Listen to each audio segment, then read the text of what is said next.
I delivered you, and I said, here's the way it should be designed. Here's the way it is designed for you and me to live together. I mean, you get over here, and it's crazy. You get over here, and it's just like, it's a free-for-all.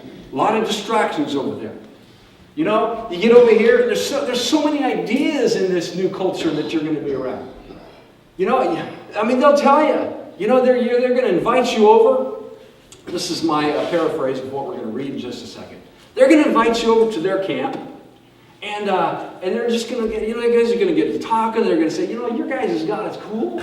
And our God is cool. And every God is cool. And it's like, man, why don't we all just be, you know, cool with our gods together? And, you know, and our sons can marry your daughters. And your sons can marry our daughters. And it'll just be great. I mean, it's going to be. And God says, you know what? You get over there. There are going to be a lot of distractions. A lot of potential. So he told them this. We'll read 4 different passages. In Exodus 23 first. He's telling them, I'll set your border from the Red Sea to the Sea of the Philistines, from the wilderness to the Euphrates. For I will give the inhabitants of the land into your hand. And he says to them, and you shall drive them out. Now the parallels, remember, we're talking Old Testament physical, New Testament spiritual. We're not talking about you driving anybody out of your neighborhood. Okay? Remember to spiritualize me. So God's saying, you get into this place, it's going to be totally different. And you are going to have to be ruthless with this influence of this new culture. You are going to have to be, you're going to have to show no mercy. You're going to show no mercy. Sanctify. Set yourself apart. You're going to show no mercy. Let's go to the next one. You shall make no covenant, none, with them and their gods. They shall not dwell in your land, lest they make you sin against me. You hear that? You set this thing up, covenant. You cozy on up to the culture. You let their gods be cool, our gods be cool. It's like, yeah, everything's cool. He says, they'll make you sin against me. You don't want that. For if you serve their gods, it will surely be a snare to you. Let's keep going. Exodus 34. Then the Lord said, I am making a covenant with you before all your people. I will do wonders never done before in any nation of the world. The people you live among will see how awesome is the work that I, the Lord, will do for you. Obey what I command you today, and I will drive out before you the Amorites, Canaanites, Hittites, Perizzites, Hivites, and the Jebusites. Be careful, though, not to make a treaty with those who live in the land where you are going, or they will become a snare to you. Go ahead. Break down their altars, smash their sacred stones, cut down their Asherah poles. That's a whole sexual deal, by the way. Do not worship any other god, for the Lord, whose name is jealous, is a jealous God. Be careful not to make a treaty with those who live in the land, for when they prostitute themselves to their gods and they sacrifice to them, they will invite you, and you will eat their sacrifices. And when you choose some of their daughters as wives for your sons, those daughters prostitute themselves to their gods. They will lead your sons to do the same. Not the last time. Numbers 33. Okay? On the plains of Moab, here they are, on the plains of Moab, before the Jordan River.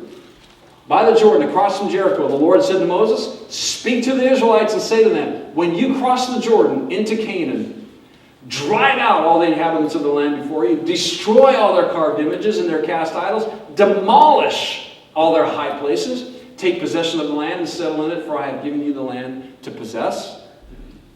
If you don't drive them out, please remember, we are not talking about physically doing anything physically to people. We are talking about your heart and my heart in this culture where we live. And the influences, the potential drawing away of our hearts and our passions to this exclusive, sanctifying relationship with God. This life-giving relationship with God.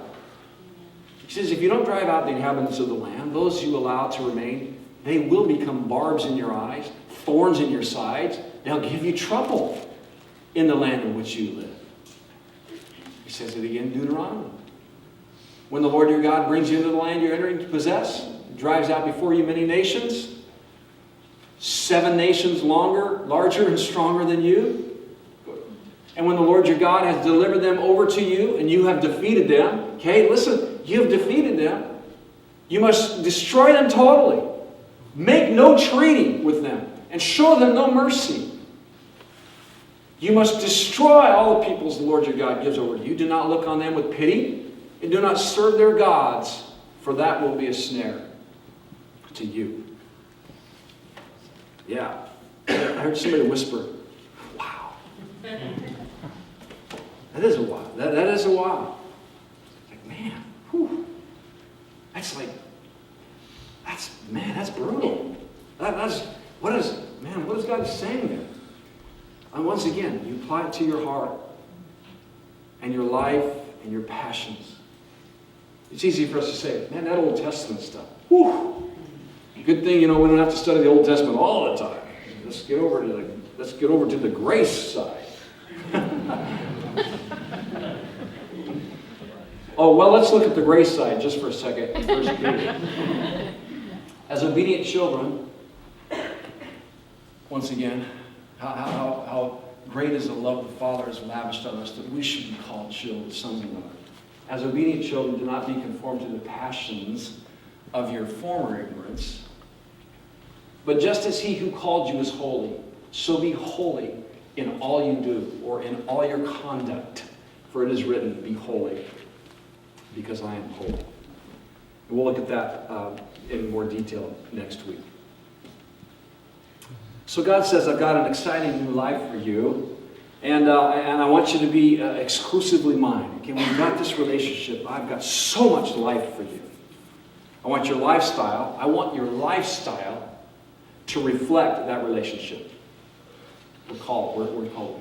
Don't live in sin. Don't carry about with you sinful habits that say, well, it's okay. I'm kind of, God has to forgive me. That's just part of his nature. He has to forgive me, so I can go ahead and just live a sinful lifestyle. I can live in sin. It doesn't matter because he has to forgive me.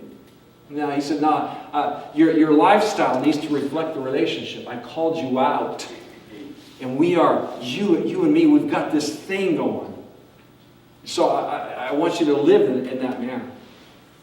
So I want to give you a few tools because it's easy for us to say, wow, okay, all right. That's a high call. The expectations are expectations are through the roof. How are we going to, I can't live this way. I want to make sure that at the end of today that we read a few verses from Romans chapter 6. Because we're going to look through these scriptures here in just a moment. And some of you will say, man, I just can't.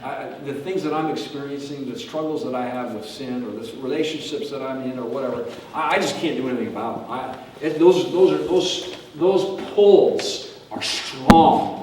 And what I do is just what I do. And I can't, there's no way I can be free of some of these things. I want to make sure that you understand today that you are free from sin. Okay, so how do we do this? How do we live in this relationship? How do we consecrate ourselves? How do we eliminate sin from our lives? Well, I'm telling you how we can't do it first. We can't do it through legalism. Okay? You can't do it through somebody in church saying, you know what?